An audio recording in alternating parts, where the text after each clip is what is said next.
ಬಿಜೆಪಿಯ ರಾಜ್ಯಾಧ್ಯಕ್ಷರಾದ ಬಿ.ವೈ. ವಿಜೇಂದ್ರರವರ ಹುಟ್ಟುಹಬ್ಬದ ಪ್ರಯುಕ್ತ ಆಮಲಿಗಾರರಿಗೆ ಕಿಟ್ ವಿತರಣೆ ಮಾಡಿದರು.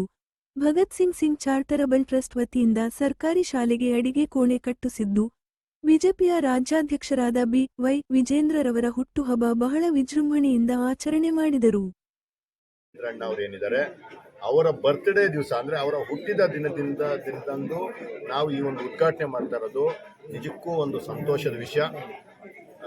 ನನ್ನ ಅಣ್ಣನಿಗೆ ಈ ರೀತಿಯ ಎಲ್ಲ ಏನು ಮಕ್ಕಳ ಶಿಕ್ಷಕರ ಈ ರೀತಿ ಏನು ಒಂದು ಹಿಂದುಳಿದಿದೆ, ಆ್ಯಕ್ಚುಲಿ ಹೇಳ್ಬೇಕಂತಂದರೆ ನಮ್ಮ ನಿಮ್ಮಾಲ್ಕುಂಟೆ ಚಿಕ್ಕಬಳ್ಳಾಪುರಕ್ಕೆ ಹೊಂದಿಕೊಂಡಿರುವಂತಹ ಜಾಗ, ಆದರೂ ಸಹ ಬೇರೆ ಬೇರೆ ಕಾರಣಗಳಿಗೆ ಹಿಂದುಳಿದಿದೆ. ಅದ್ರ ಬಗ್ಗೆ ಮತ್ತೆ ಚರ್ಚೆ ಮಾಡೋಣ. ಅಂತಹ ಬಡವರ ಶೋಷಿತರ ಆಶೀರ್ವಾದ ನನ್ನ ಅಣ್ಣ ವಿಜೇಂದ್ರಣ್ಣನ ಮೇಲಿರಲಿ, ನನ್ನ ತಮ್ಮ ಸ್ಯಾಂಡಿ ಮೇಲಿರಲಿ ಅಂತ ಹೇಳ್ತಾ ವಿಜೇಂದ್ರಣ್ಣನಿಗೆ ಈ ಮುಖಾಂತರ ನಾವೊಂದು ಸಣ್ಣ ಕಾಣಿಕೆಯನ್ನು ಕೊಡ್ತಾ ಇದ್ದೀವಿ. ಅಣ್ಣ, ನಿಮ್ಮ ಹೆಸರು ಹೇಳಿ, ಯಾವುದೇ ಕಾರಣಕ್ಕೂ ಏನೂ ತಪ್ಪಾಗಿ ನಾವು ನಡ್ಕೊಳೋದಿಲ್ಲ. ನಿಮಗೆ ಹೆಮ್ಮೆ ತರುವಂತಹ ಇಂತಹ 10 ಹಲವು ಕೆಲಸಗಳನ್ನು ನಮಗೆ ಯಾವುದೇ ಅಧಿಕಾರ ಇರಲಿ ಇಲ್ದಿರ ಹೋಗಲಿ ಮಾಡ್ತಾ ಹೋಗ್ತೀವಿ. ನಿಮಗೆ, ನಮ್ಮ ಪಕ್ಷಕ್ಕೆ, ನಮ್ಮ ದೇಶಕ್ಕೆ ಹೆಮ್ಮೆ ತರುವಂತಹ ಕೆಲಸ ನಾವು ಮಾಡ್ತೀವಿ ಅಂತ ಈ ಮುಖಾಂತರ ಹೇಳಕ್ಕೆ ಇಷ್ಟಪಡ್ತೀನಿ. ಈಗ ಸರ್ಕಾರಿ ಶಾಲೆಗಳಂದರೆ ಸರ್ಕಾರಕ್ಕೆ ಸಂತೋಷ ಆಗುತ್ತೆ.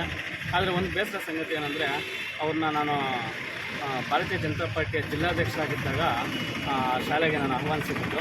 ಆದರೆ ಇವತ್ತು ಆ ಸ್ಥಾನ ಇಲ್ಲ. ಕೆಲವರು ಒಂದು ಕುತಂತ್ರ ರಾಜಕೀಯದಿಂದ ಆ ಸ್ಥಾನವನ್ನು ನಮ್ಮ ಅಣ್ಣವರು ಕಳೆದುಕೊಂಡಿದ್ದಾರೆ.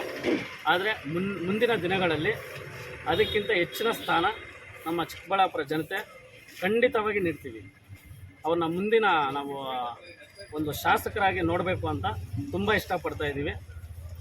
ಅವರು ಇದೇ ಥರ ಒಳ್ಳೆಯ ಕಾರ್ಯಗಳನ್ನ ನಡೆಸ್ಕೊಂಡು ಹೋಗ್ತಾ ಇದ್ದರೆ ಖಂಡಿತ 100% ಅವರು ಹಾಗೆ ಆಗ್ತಾರೆ. ನಾವು ಅವ್ರನ್ನ ನೆಕ್ಸ್ಟು ಶಾಸಕರಾಗಿ ನೋಡ್ತೀವಿ. ಅವ್ರು ಮಾಡ್ತಾರೆ ಒಳ್ಳೆಯ ಕಾರ್ಯಗಳು ಇದೇ ಥರ ನಿರಂತರವಾಗಿ ಸಾಗಲಿ ಅಂತ ಹೇಳ್ತೀವಿ.